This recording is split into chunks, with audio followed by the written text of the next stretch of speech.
As a college senior, Dakari Middlebrooks got a dreadful call.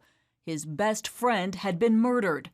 This led to 3 years of violent nightmares when finally a seminary professor suggested therapy. Middlebrooks rejected it flat out.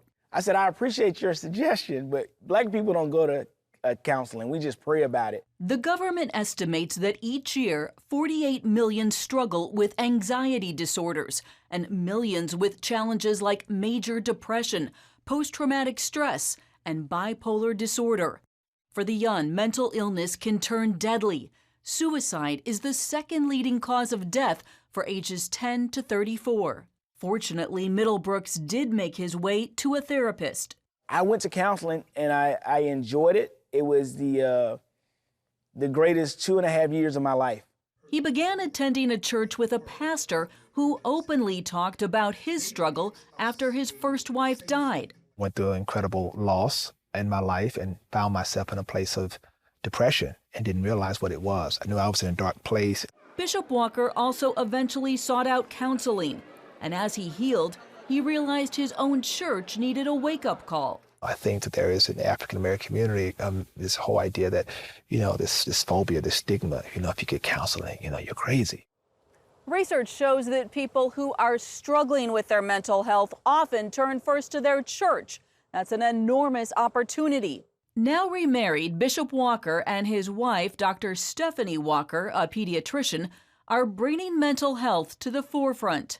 They started Church Fit at Mount Zion, offering classes and programs on total physical and mental health. This includes a push from the pulpit in an effort to fight the stigma.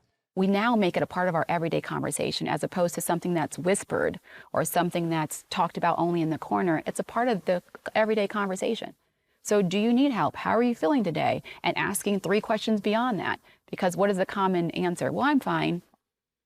Well, really? So tell me more. Psychologist Vanessa Bell attends Mount Zion and says the new direction has been huge. I think that's what he did, in essence, normalized it from the pulpit that what you're experiencing is real. We can pray about it, but there are also resources available.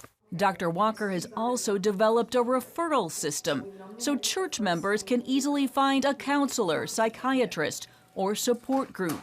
As a church, we don't have to recreate the wheel. The resources are out there. We have the people, they have the resources, we serve as connectors. And Mount Zion makes sure its people know how to help, ask the right questions, and not let go when someone is hurting. It's not an option to leave you. It's not an option to hang up the phone. It's not an option to tell you we can't help you. Where do I need to send you next? And they're trained to figure out immediately in that moment what are the next steps in terms of getting this person help and getting them connected. For Middlebrooks, he's gone from shame to healing to transparency. He writes about his journey in the new book, The Depressed Millennial, and he says he's seen a change in his church as well. I think the church is now aware that there has to be a space, and I think that's what we've been able to do here at Mount Zion, is carve out a space for dialogue. A lot of people were afraid to share that I'm broken. Middlebrooks hopes more churches will adopt this model as they become aware of mental health needs in their congregations and communities.